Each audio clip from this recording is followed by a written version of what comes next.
Bienvenue à It's Game News.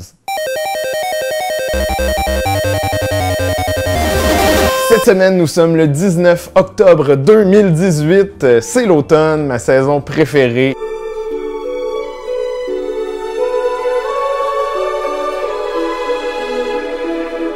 Et je commence sans plus tarder avec la première nouvelle de la semaine, c'est-à-dire la sortie du prochain Pandémie de Matt Leacock et Paolo Mori, donc le créateur de Ethnos, entre autres.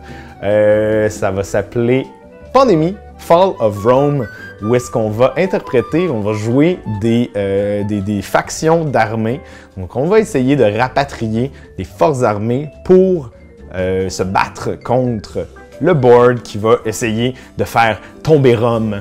Thématiquement, c'est fort, je pense que ça peut être très intéressant. Par contre, je me pose la question en ce moment avec les nouvelles versions de Pandémie. On parle de Pandémie Rise of Tide, Pandémie Cthulhu, Pandémie Iberia. Tranquillement, on s'éloigne de ce qu'était la mécanique, surtout la thématique de base de Pandémie, c'est-à-dire les maladies qui prennent de l'expansion. Ici, c'est vraiment de l'armée. Je me pose la question à quel point ça sert encore le jeu que ça s'appelle Pandémie. Ça pourrait carrément s'appeler juste Fall of Rome, puis ça pourrait être un excellent jeu qui a un très grand succès, puis partir de quoi de nouveau? Tu sais, putain Pandémie, on va se dire. Puis moi. Entre vous et moi. C'est putain Pandémie. Pas grave. Prochain jeu, on parle de... en fait, c'est Eggertspiel qui a annoncé la sortie d'une réédition de Camel Up, ce jeu de course familiale avec des rebondissements et des chameaux et des chameaux. C'est un jeu de chameaux. Il y a une nouvelle mécanique. Il va y avoir un chameau négatif, donc un petit chameau qui va monter sur les autres chameaux à reculons et qui va les faire reculer. Très hâte d'essayer ça. Pas beaucoup de jeux de course qui existent dans la vie en général. On va passer à Flamme Rouge, Jamaica, Camel Up notamment. Et c'est très... J'ai hâte de le voir. J'aimais beaucoup la pyramide en carton, hein, la petite pyramide de Camel Up qu'on aime beaucoup. C'est un ajout original pour bien mélanger les dés de manière un petit peu dramatique. Hein, c'était le fun. Et là, je crois que la nouvelle pyramide va être en plastique, si je ne m'abuse. Vincent, tu checkeras ça. Ça me semble sans plastique. Me semble. Ensuite, on a Eggertspiel qui a également annoncé Blackout Hong Kong. C'est le prochain jeu de Alexandre Pfizer. Vraiment hâte d'essayer ça. C'est un jeu où la thématique, on est dans un Hong Kong, pas d'électricité, donc il fait complètement noir. C'est le chaos. On va gérer un genre d'équipe de gestion de crise, donc gestion de ressources, gestion humaine, et c'est la personne qui va être capable de sortir son épingle du jeu qui va gagner. Très hâte de l'essayer. Je pense que thématiquement, c'est quelque chose de nouveau, d'original et qui va probablement virer en jeu de rôle où est-ce qu'on ferme les lumières puis qu'on joue un jeu à la lumière d'une chandelle. Également, Pretzel Games a annoncé la sortie de Men at Work, son prochain jeu de dextérité à la Flick 'em Up, Junkart. Donc, c'est tout Pretzel Games. Et ça, c'est particulièrement cute. C'est des meeples sur un chantier de construction, donc qui vont marcher sur des petits... c'est quoi? C'est pas des tréteaux, des genres de... Whatever, vous savez de quoi je parle, ils marchent sur des poutres, voilà. Donc c'est des petits meeples qui vont marcher sur des poutres avec des briques sur leurs épaules et des petits chapeaux de construction. Je pense pas que ça va être utile dans la mécanique du jeu, mais c'est vraiment cute.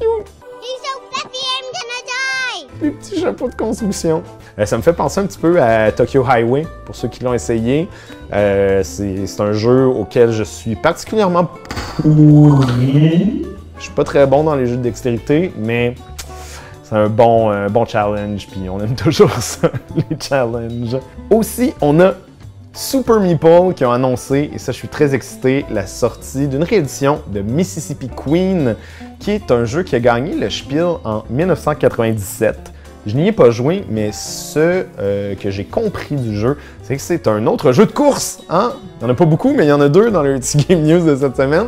C'est un autre jeu de course où est-ce que la map va se dévoiler au fur et à mesure de la game. Et ça, c'est une belle mécanique. C'est pas quelque chose que j'ai vu souvent. Ce qui est intéressant avec eux, c'est qu'ils ont sorti des rééditions de Mexica, Tikal, etc. dans les dernières années. et ça a toujours été à la hauteur des attentes. Donc, on a très hâte de voir Mississippi Queen et de l'essayer. Catch Up Games a annoncé la sortie de Fertility. La boîte a catché mon œil, comme on dit. Hein? Visuellement, ça a l'air très intéressant. Et ils vendent le jeu comme un jeu de gestion de ressources familiale. Il n'y en a pas beaucoup sur le marché non plus, des jeux de gestion de ressources familiales. Dans ce cas-ci, j'ai un petit doute, parce que bien que ce soit annoncé comme un jeu de 30-45 minutes, visuellement, il a l'air assez imposant. Pas que ça dérange quoi que ce soit, mais je suis vraiment curieux de voir à quel point les mécaniques sont complexes et à quel point il y a une courbe d'apprentissage, hein, parce que c'est souvent ça le problème avec les jeux de gestion de ressources. Ben, on l'a vu là, dernièrement avec le super Blue Lagoon. C'est un jeu de gestion de ressources très familial. Dans ce cas-ci, visuellement, il est un petit peu plus imposant, mais il va peut-être être intéressant. Le nouveau jeu de Cosmos qui va s'appeler The Awakening, c'est un Escape Tales, et vous allez voir pourquoi ça a l'air très intéressant. C'est un nouveau spin sur les jeux d'évasion dans une boîte. Et ça en a besoin, je pense. Le monde du jeu de société est rendu, c'est ça, avec Unlock, Exit, D'Escape, sauf tout le respect que je dois à ces jeux-là parce qu'ils sont géniaux. La mécanique commence à se répéter un petit peu et j'ai vraiment hâte de voir ce que Cosmos va être capable de faire dans ce jeu-ci. On joue le rôle de Sam, c'est le papa d'une petite fille qui est tombée dans le coma et qu'on doit réveiller, donc faire des genres d'incantations. Ça a l'air assez surnaturel et je suis vraiment curieux de l'essayer, surtout que la grosse twist, c'est qu'il n'y a pas de temps. Donc, il ne faut pas que tu sortes de là en moins d'1 heure. Il faut tout simplement que tu réussisses éventuellement à réveiller ton enfant. Narrativement, ça a l'air génial. Mécaniquement, ça a l'air génial. Très hâte de l'essayer. Cosmos The Awakening. Et finalement, un petit shout-out à nos amis de Ludo-Outaouais qui ont annoncé leur 14e édition cette année qui va se tenir du 23 au 25 novembre à Gatineau.